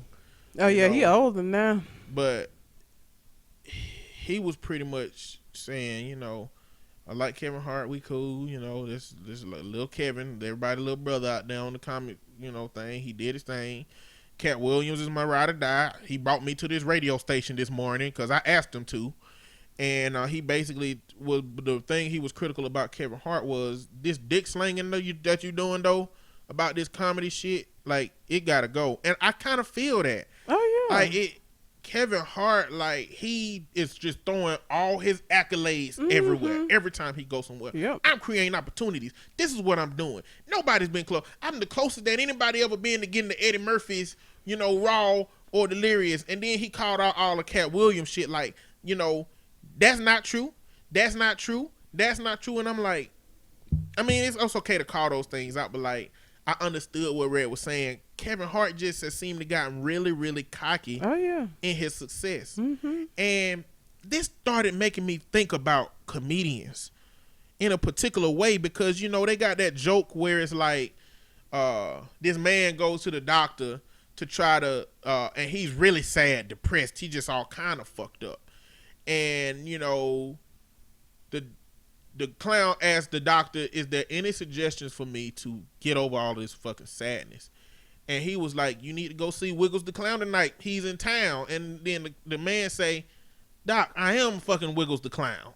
You know what I'm saying? Like, it really made me look at how comedians, when you're not seeing a comedian make you laugh, and when you seeing them having their own issues, it made me realize something really particular. I think comedians are really, really good at a whole bunch of shit. Like, I think that good comedians, one, have a very strong hold on language and vocabulary. Then they have a very strong understanding of social context. Then they have a very strong understanding of how to allocate that to us in a way that manipulates our thought to where we laugh, and then it just made me realize that, like, I think comedians are just fucking amazing at the shit that they do, because it is multifaceted. You know what I'm saying? But that's what makes it so hard to see all the beefing going on with with the comedians. That shit is just, I don't know, man. It's disheartening, man. It's supposed to be making me laugh, bruh. But that's also like the essence of that Black Dynamite episode that had Richard Pryor in it. Or was that Boondocks? Those are two vastly different things. Nah, they were both animated by the same person. Black Dynamite cartoon came out. I think Aaron Magruder had something to do with the Black Dynamite cartoon. Oh, you talking? Okay, I thought you were talking about. Isn't there a movie called Black Dynamite? Yes, that's what I thought you were talking about. Okay. Did you ever see any Black Dynamite? I didn't know it was Well, a I show. think it was Black Dynamite. They had an episode where I think Black Dynamite was like protecting Richard Pryor, and Richard Pryor like had the answers to the universe, and he was saying them, but everybody just was laughing because they thought it was jokes. Like nobody wouldn't take him seriously at all because of that. But I mean, that's what seeing this situation like. It's like they got serious shit, but like at the end of the day, we still want to laugh. Like Charlamagne them on the Breakfast Club was like they was trying to get laughs out of the shit. Like at the end of the day, they trying to laugh with everybody. But Red also called out Charlamagne for saying, "I know you fuck with Cat Williams or Kevin Hart more than you fuck with Cat Williams." So like some of the shit you was saying to him was just like inflammatory, trying to make shit worse. I don't know, man. I don't know. It's crazy. See the human side of comedians. Like the last time I saw this person, they was making me laugh, but how are we supposed to look at their personal life? But I feel like most comedians, I feel like they're kind of like therapists. Like usually the people that are therapists have had their own shit going on. You know what I'm saying? Like they all have, and my clients sometimes I have to tell this because they feel like because you do this job that you have all the answers and that everything is together. And it's like, I do this job because I'm just as fucked up as you are. I feel like it's the same. Most comedians, it comes from a place of them just trying to turn some fucked up shit into like Cat Williams, Kevin Hart, both were joned on a lot because of their height. Lil Duval is the same way. Like it comes from them trying to find a way to survive like a situation, and they find out that they're funny and they have a command of the language and they are able to make people laugh, and so it turns that negative into a situation into something good, and it's a way that they get to be known. So their personal life, I mean, I don't know that it's just because they have something serious going on in their personal life, it doesn't make me think poorly of them comedically. Because I feel like that's where the fire comes from. It's from those personal experiences. That's who makes them who they are. So, I mean, comedy can start off as a defense mechanism and turn into a career. So, their personal life is their personal life. And a lot of them use that in their fucking shows. But like I said, I don't know why seeing all of this interaction between all of these comedians is just making me realize how calculated they are at their craft. Because to be a nigga that's like sad, to be as calculated as they are at the craft and to not get as much respect as it takes to accomplish what they accomplish, because people don't think what they do is serious. Kevin Hart got $40 million for 2 Netflix specials. That shit serious as fuck to some pockets. Shit. What time are we? It's like almost 5:30. We got 10 minutes. Okay. What else do I have? Oh, that was the Kanye thing. The only other thing. Reparation Emmys. Okay. Michael Shea hosted the Emmys, but he also decided to do the Reparation Emmys, where he gave Emmys to some of the notable black actors who never received an Emmy for their roles, like Jimmy Walker. Listen, watch it. It's really talking funny. about it ain't gonna do no justice. Just go watch the Reparation Emmys. It's like 2.5, 3 minute long video. Yeah, Marla Gibbs, Kadeem Hardison, Jaleel White. So people that have played some of your favorite characters and never got an Emmy for it, he went and gave them what he called reparation Emmys. Pops was the funniest one. I don't want no reparations in me. Pops is funny. Reparations He's ain't funny no generally. his. So that was funny. And I thought that was cool that he did that. Because there are so many folks that have played the shit out of some roles that are iconic, that people know them for, that they never won awards for, which is crazy to me. But again, that just goes to show how racism plays a hand in a whole lot of shit. Because the people he gave those awards to, their roles are iconic. Like, you know who Steve Urkel is. You know what I'm saying? Like, you know who JJ is. Like, you know who these people are. And they are far removed from them roles at this point, but everybody still knows them. So. Yeah. Well, I ain't got nothing else. Oh. Okay. We ain't got no time. All right. It's not really time stamped, so I'll talk about some of that next week maybe. Okay. Do you got anything else on your mind? I do not. All right, well, until we come to the next conversation. We out. Holla.